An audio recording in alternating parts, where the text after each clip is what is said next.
Good morning दोस्तों। आज की वीडियो में हम कवर करेंगे प्राचीन भारतीय इतिहास के 16 महाजनपद, जो कि आने वाले एग्जाम्स के लिए बहुत ही इम्पोर्टेंट रहने वाले हैं। दोस्तों, वीडियो को पूरी ज़रूर देखना और लाइक शेयर ज़रूर करना।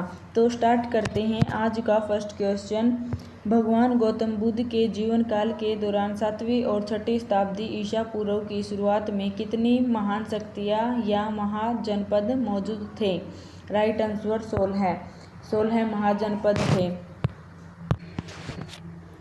नेक्स्ट क्वेश्चन, किस बौद्ध ग्रंथ में 16 महाजनपदों का वर्णन है? राइट आंसर अंगुत्तरा निकाय में। नेक्स्ट क्वेश्चन, बिहार में डैश कई वर्षों तक मगध की पहली राजधानी थी।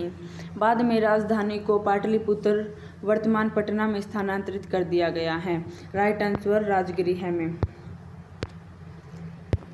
नेक्स्ट क्वेश्चन, डैश 16 महाजनपदों में से एक नहीं था। राइट आंसर कामरूप 16 महाजनपदों में नहीं था।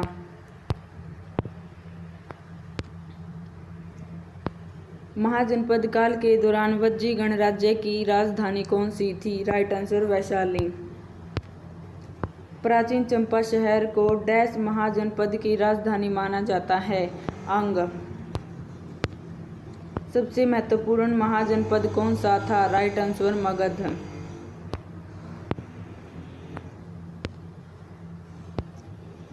भारत में 7वीं और 6ठी शताब्दी ईसा पूर्व की शुरुआत में मौजूद गणराज्य के नाम बताइए।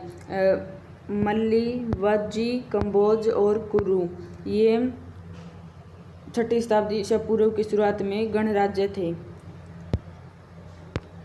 प्राचीन काल में भारत के किस क्षेत्र को अवंतिका के नाम से जाना जाता था? राइट आंसर मालवा उज्जैन को। अवंती साम्राज्य की राजधानी कौन थी? Right answer Ujjaini. महाजनपद युग के दौरान उज्जैन डैश की राजधानी थी? अवंती की। गंगा और सोन जैसी नदियां प्राचीन भारत में महाजनपद डैश से होकर बहती थी? राइट आंसर मगध से। प्राचीन काल में डैश नदी के दक्षिण के क्षेत्र को मगध के नाम से जाना जाता था? राइट आंसर गंगा को। कौशल महाजनपद 6ठी शताब्दी ईसा पूर्व वर्तमान में किसका एक भाग है? उत्तर प्रदेश का। प्राचीन भारत में महाजनपदों के शासक फसलों की उपज के डैश की दर से कर वसूलते थे? राइट आंसर 1/6 भाग। सिकंदर महान ने वर्ष डैश में भारत पर आक्रमण किया था? 326 ईस्वी पूर्व में।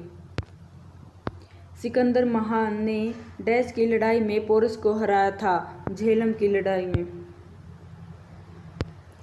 सिकंदर और पोरस की सेना ने किस नदी के विपरीत किनारे पर डेरा डाला था? झेलम नदी के विपरीत। नेक्स्ट क्वेश्चन, डैश की लड़ाई 326 ईसा पूर्व में सिकंदर महान द्वारा राजा पोरस सिंधु नदी को पार करने के बाद के खिलाफ लड़ी गई थी? राइट आंसर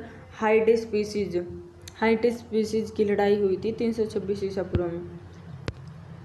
कामरूप भारत के किस क्षेत्र का प्राचीन नाम है? असम का। सिकंदर महान का अनुशिक्षक कौन था? अरस्तु। प्राचीन भारत में महाजनपदों के शासक अपने क्षेत्र के डैश से भागा नामक कर एकत्र करते थे? किसानों से।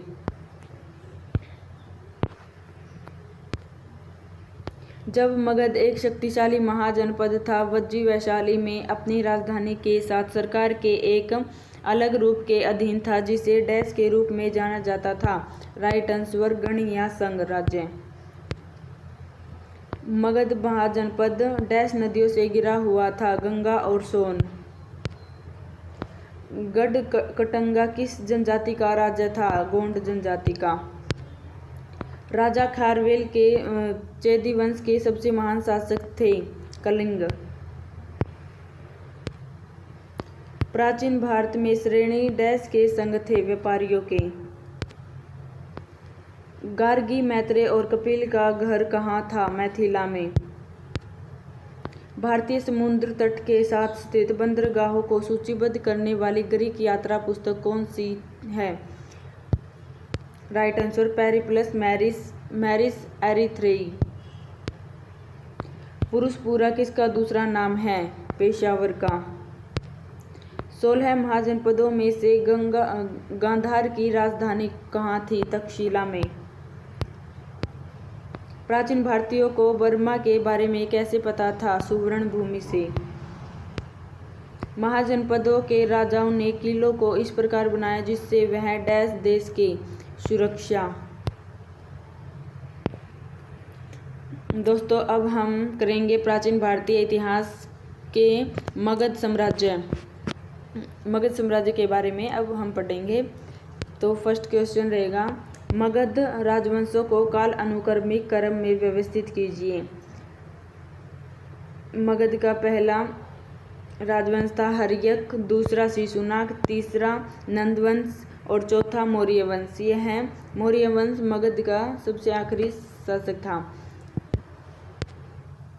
वह कौन सा साम्राज्य है जिसने सबसे पहले युद्धों में हाथियों का इस्तेमाल किया था? Right answer Magadh. 4वीं शताब्दी ईसा पूर्व से पहले मगध की राजधानी थी? राइट आंसर राजगिरी है। 4वीं शताब्दी ईसा पूर्व में मगध की राजधानी को कहाँ स्थानांतरित कर दिया गया था? राइट आंसर पाटलिपुत्र में। हर्यक वंश से मगध का पहला शासक कौन था? बिंबिसार। कौन मगध के शक्तिशाली शासकों में से एक था? बिंबिसार। अजातशत्रु हर्यक वंश का एक शासक किसका पुत्र था? बिंबिसार का। अजातशत्रु बिंबिसार का पुत्र था।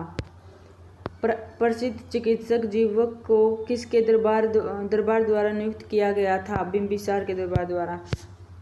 बिंबिसार ने किस राजवंश के राजा के उपचार के लिए राजवैद्य जीवक को भेजा था? अवनति। निम्नलिखित में से कौन सा शासक मौर्य वंश से संबंधित नहीं था? बिंबिसार।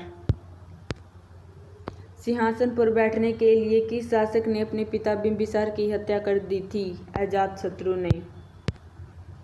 राजा अजातशत्रु डैश वंश के शासक थे? हर्यक वंश के। राजा अजातशत्रु हर्यक वंश के शासक थे।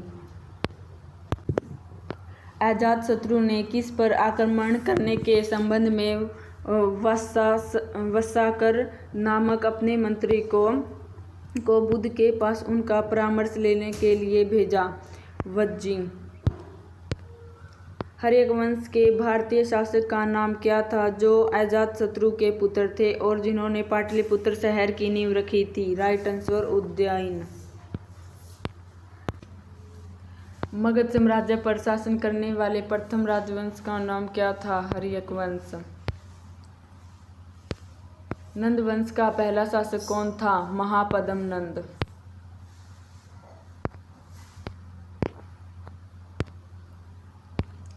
किसके साम्राज्य पर महापद्म नंद का शासन था? मगध साम्राज्य पर। ग्रीक लेखकों द्वारा किसे अग्रमिज या जेंडरमिज कहा जाता था? राइट आंसर धन आनंद को। नंद वंश का अंतिम शासक कौन था? राइट आंसर धन आनंद।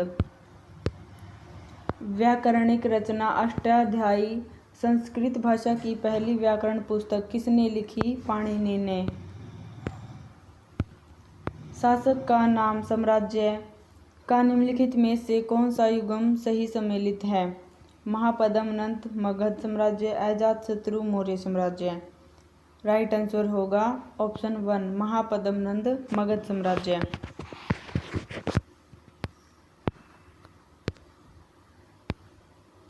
नेक्स्ट क्वेश्चन, चंद्रगुप्त मौर्य द्वारा प्राचीन भारत में मौर्य साम्राज्य की स्थापना के ठीक पहले किस राजवंश ने मगध पर शासन किया था?